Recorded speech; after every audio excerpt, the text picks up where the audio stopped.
Estamos de volta e o meu próximo entrevistado é o doutor, vou fazer um esforço para não errar o nome dele, Ivo Buscareschi. Ele é diretor da Agência Nacional de Vigilância Sanitária e vai conversar com a gente sobre esse assunto. De qual vigilância sanitária o país precisa, rigorosamente?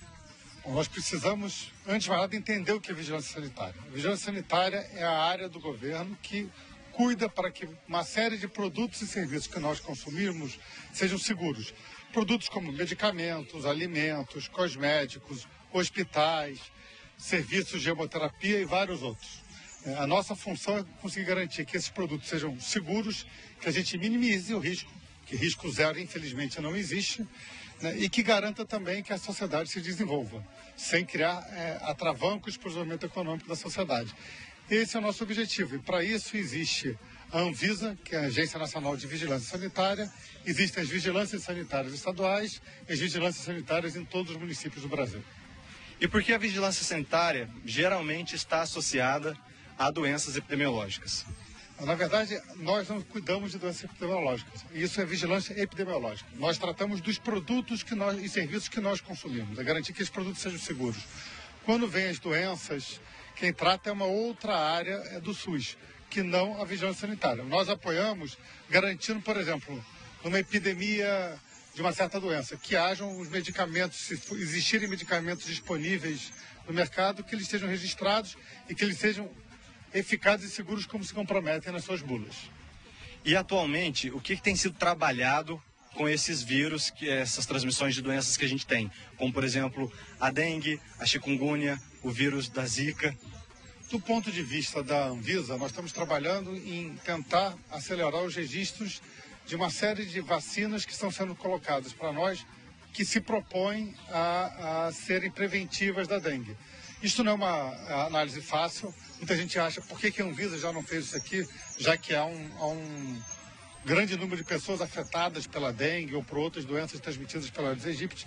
Mas nós temos que garantir que essa vacinação, quando acontecer, ela seja mesmo efetiva, que ao invés de diminuir, aumente o risco da população.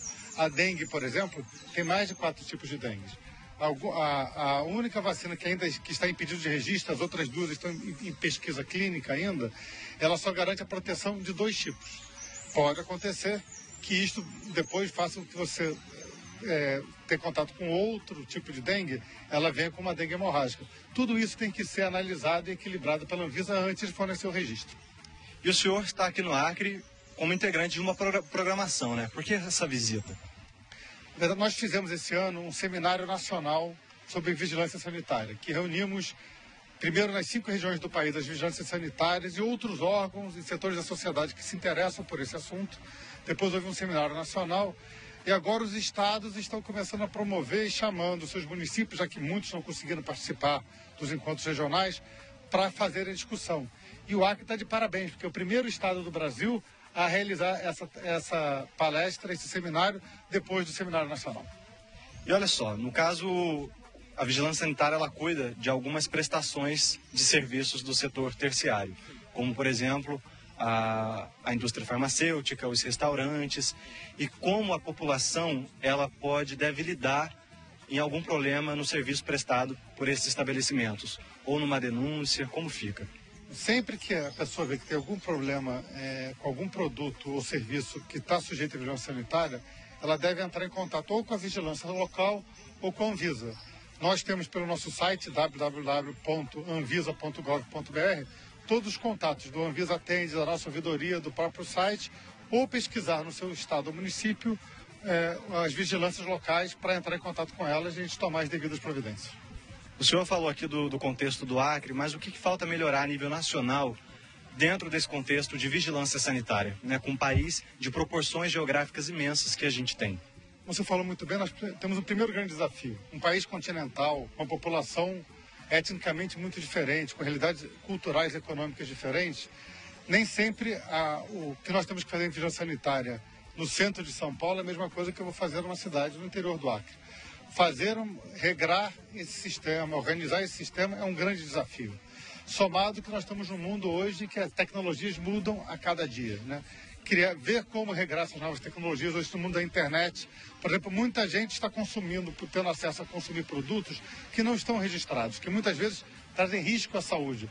Como conscientizar a população disso? Todo esse nosso desafio, como a gente poder registrar, avaliar aquilo que está se propondo a entrar, como garantir que aquilo que está no mercado esteja realmente sendo o que foi proposto e educar a população para que ela saiba como consumir melhor esses produtos, que ela só consuma produtos que efetivamente tenham passado pela vigilância sanitária. Este é um desafio complexo, nós tentamos fazer ainda com dificuldade, porque apesar de termos uma estrutura muito boa, podemos ter o orgulho de que a Anvisa, apesar de ser um órgão que tem apenas 16 anos, já é considerada uma das 5 melhores agências sanitárias do mundo, mas falta gente. As pessoas às vezes reclamam que o Estado está inchado, não é o caso da Anvisa, por exemplo, que só tem 2.000 pessoas para cuidar do país inteiro.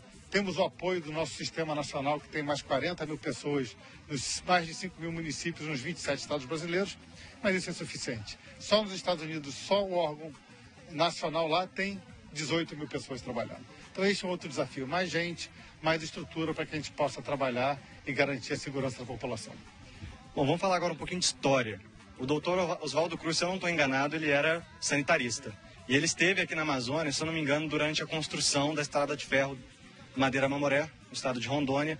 E ele fez um relatório precioso e que contribuiu muito, eu imagino, para analisar essas doenças tropicais que a gente tinha, né, que contaminava mais antes, por isso que a gente tem ainda hoje, como, por exemplo, a malária, o beriberi, a febre amarela e tal. Como foi, qual a importância desse relatório e qual a contribuição dele nesse sentido para o país? Oswaldo Cruz é talvez o grande sanitarista da história do Brasil, o pai do sanitarismo nosso, né?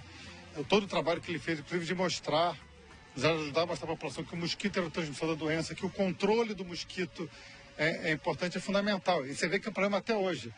A melhor maneira de controlar a dengue não é com o inseticida, não é ainda com a vacina, que a gente ainda não tem no mercado, mas é principalmente a população controlando os focos do Aedes aegypti nas suas casas, impedindo que haja água parada, fechando os vasos de planta, fechando os vasos sanitários, não permitindo que acumule lixo nos seus terrenos.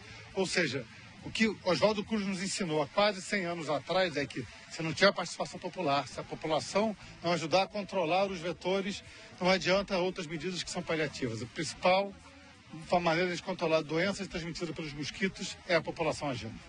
Na Amazônia a gente tem uma fragilidade, a malária.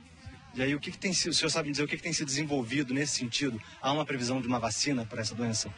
Olha, nós já temos algumas medicamentos preventivos, mas ainda não está em nenhum estudo, pelo menos não que eu tenha chegado ao meu conhecimento, de uma vacina que seja preventiva ou curativa da malária, infelizmente. Nós ainda temos que trabalhar mais com processos preventivos. Mas esperamos que algum laboratório traga alguma novidade para a gente. Nós sabemos que a cada momento novos medicamentos têm surgido, novos tratamentos têm surgido e em breve nós esperamos que o tratamento para a febre amarela também apareça e a malária também apareça. Olha só, falando mais ainda sobre a Amazônia, que é berço de vários povos indígenas, e tem muitas pessoas que vêm de outras regiões do Brasil realizar trabalhos com esses povos. Quando a pessoa chega na aldeia, a pessoa quase morre de passar mal, né, porque vomita muito, tem diarreia e tal. Como que a vigilância sanitária ela vai trabalhando em paralelo com essas comunidades indígenas, ou como deveria ser esse trabalho? Na verdade, esse também é um trabalho de educação, junto com as populações indígenas, de como tratar a água, cuidar do tratamento de lixo. Esse é um tratamento que tem que ser feito tanto pela vigilância sanitária quanto por outros órgãos do governo e principalmente pela própria população. Aí, que eu falo, a coisa mais importante para a gente é a educação. As pessoas estarem educadas de como agir. Agora é interessante essa pergunta, eu quero trazer um outro assunto que os índios podem contribuir muito, que nós estamos começando a discutir, que é o uso da nossa flora, da nossa fauna, para tratar das nossas doenças, dos nossos problemas. O Brasil tem uma medicina tradicional, muito utilizada, mas ainda pouco pesquisada. Nós já estamos começando a trabalhar isso na Anvisa, a incentivar a pesquisa disso. Nós estamos agora lançando uma consulta pública para discussão de fitoterápicos que serão utilizados no sistema hospitalar, explicando como eles são utilizados, explicando inclusive que por ser natural não significa que não tenha contraindicações, que não tenha riscos, que você tem que saber como vai se tratar. E é importante que a gente consiga trazer essa sabedoria que nossos índios trazem para a gente usar a nossa flora, a nossa fauna, para tratar das nossas doenças, inclusive que vai ser ambientalmente mais sustentável também. Por falar em educação das pessoas, para encerrar, quais são os cuidados básicos sanitários as pessoas devem ter em casa? Vários, além da questão da higiene, normalmente é avaliar, por exemplo, se os produtos que você está consumindo estão no prazo de validade, se eles estão sendo manipulados da maneira que devem ser, como estão as regras. Medicamentos, só tomar a partir de consulta médica, não se automedicar. Né? Leia a bula antes, veja quais são as interações medicamentosas que existem. Né? Avalie quando você for fazer qualquer tratamento, qualquer procedimento, se aquilo ali está registrado na Anvisa, se aquilo está legalizado, se aquele fornecedor de produto está legalizado na Anvisa local. Nós estamos agora no nosso seminário estudando o caso de bronzeamento artificial, que várias mulheres tiveram problemas sérios de queimadura porque foram numa clínica clandestina de bronzeamento artificial, que inclusive hoje o processo é até proibido. Então as pessoas têm que se informar daquilo que pode e aquilo que não pode. Muitas vezes as pessoas acham que a Anvisa é uma chata, que quer prejudicar a vida das pessoas. Isso não é feito para prejudicar, é feito ao contrário, para proteger elas. A gente faz muito estudo científico antes para saber o que pode e como pode ser utilizado na população. Muito obrigado pela sua participação na Amazônia Agora. A gente vai para um rápido intervalo, mas daqui a pouquinho a gente volta porque tem surpresa ainda para esse programa.